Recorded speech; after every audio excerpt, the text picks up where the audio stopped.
दोस्तों, मैं तंग आ गया हूं बार बार आप लोग को दुख खबरें सुनाकर। अब आज आप लोग को खुशखबरी सुनाने जा रहा हूं, ऐसा खुशखबरी कि झूम उठिएगा बैठे बैठे। मेरे प्रिय दोस्तों, सबको जय मसीह की।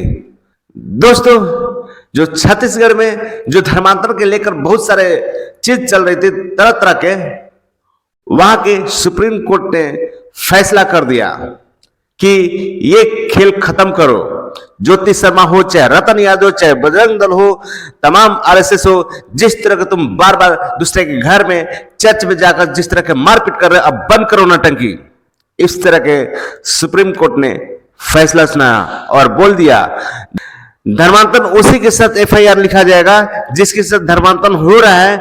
कह रहा है कि हमारे साथ ऐसा कहा जा रहा है कि हमारे को पैसा देकर तुम धर्मांतरण कर लो, वही एफआईआर लिखवा सकता है, अन्यथा कोई नहीं। ना पड़ोसी लिखवा सकता है, ना ऐसे गुंडे लोग लिखवा सकते हैं, ना ही आरएसएस के लोग लिखवा सकते हैं, ना पड़ोसी लोग लिखवा सकते हैं। मेरे प्रिय दोस्तों, इस तरह का कोर्ट ने फैसला सुना दिया।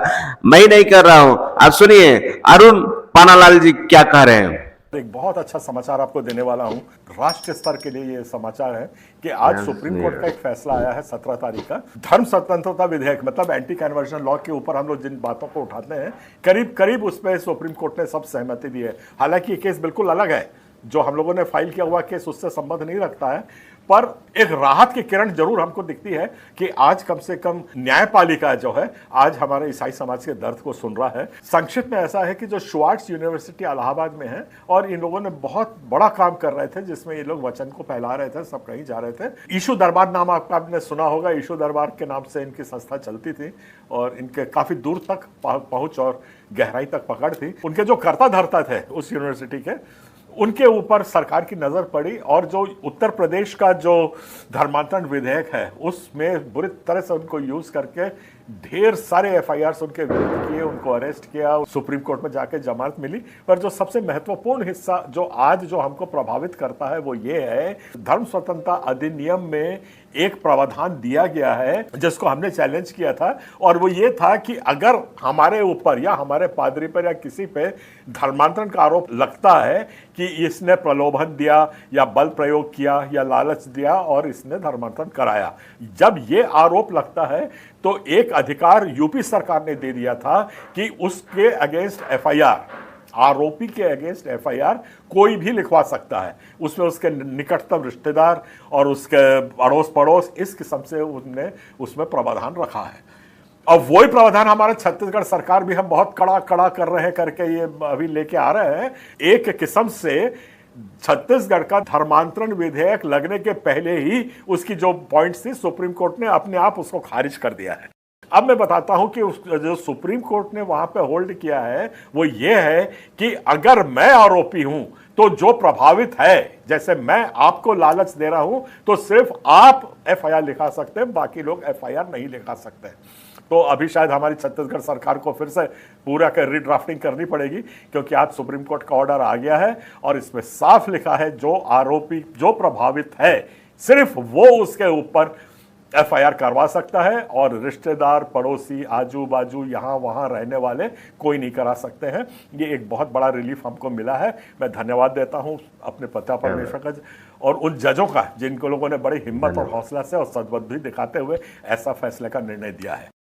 दूसरा एक प्रताड़ित करने का तरीका यूपी सरकार ने यह किया हुआ था कि यूपी सरकार एक जैसे श्वार्ट्ज यूनिवर्सिटी के जो प्रिंसिपल थे उनके अगेंस्ट यही करते थे कि हर जिले में एक एक कंप्लेंट करते जाओ और उसको इतने कर दो। तो अभी मुझको ठीक से आंकड़े नहीं मालूम है, पर ऐसा अभी निकला है, मैं पढ़ नहीं पाया हूं ठीक से, तो उसमें करीब 55 एफआईआर उनके अगेंस्ट हुए थे। गलत भी हो सकता हूं। तो उन सब एफआईआर को उन्होंने खारिज किया, कहना ये प्रताड़ना करने का तरीका है, ये गलत है, ये संविधान ऐसे नहीं चलेगा। और आर्टिकल 136 का पहली बार उपयोग हमारे समाज से संदर्भ में ये किया गया है। ये एक बहुत बड़ी रिलीफ है। तो हमारे ऊपर, आपके ऊपर जो कहीं भी 10 जगहों से एफआईआर लिखवाते करते हैं, आप तुरंत फोरम से संपर्क करिए। जितना कुछ संभव होगा हम लोग कानूनी मदद और उसका डायरेक्शन बिल्कुल उसको देंगे। स्वर्ग पिता परमेश्वर को तहे दिल से धन्यवाद देता हूं, इतना सुंदर सा खुशखबरी सुनाने के लिए लाख लाख धन्यवाद। दोस्तों, पानाल जी जिस तरह के बता रहे हैं कि जो इस तरह के बजरंग दल का जो नटंकी चल रहा था धर्मांतरण को लेकर, अब सारा चीज खेल खत्म हो गया। ये नटंकी उन लोग का मुंह पर तमाचा हो गया। जिस तरह का ये लोग कर रहा था चर्च में जाकर घरों में घुस के धर्मांतरण हो रहा है, चाहिए हो रहा है, वैसे तरह तरह के बाइबल जला रहे थे, लड़कियों के साथ छेड़खानियां कर रहे थे, अब उन लोग का नटंकी बंद हो गया। इस तरह की खुशखबरी बहुत दिनों के बाद मिला है मेरे प्रिय दोस्तों। ऐसा खुशखबरी सबके पास शेयर करो। जो मेरा वीडियो भी देख रहे हैं उनको भी स्वर्ग पिता परमेश्वर उनके घर में आशीष बरसाए और खुशियों को भंडार से भर दे मेरे खुदावन। दोस्तों, आज इस खुशखबरी सुनकर मैं खुशी के मारे झूम उठा हूं। आप लोग भी खुशी के मारे झूम उठिए और प्रचार कीजिए खुल के प्रभु यीशु मसीह का।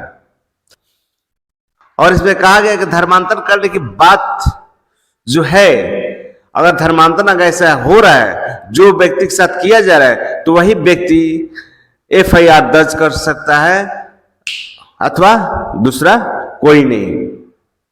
मेरे प्रिय दोस्तों, और तो और चीज FIR इन्होंने तरह तरह की लिखवाई थी।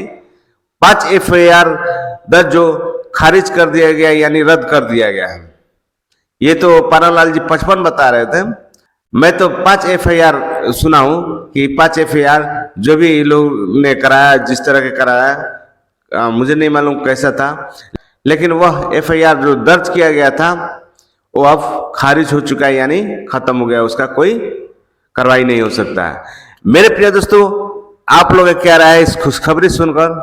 आप लोग कमेंट करके जरूर स्वर्गीय पिता परमेश्वर को धन्यवाद दीजिएगा। जय मसीह की।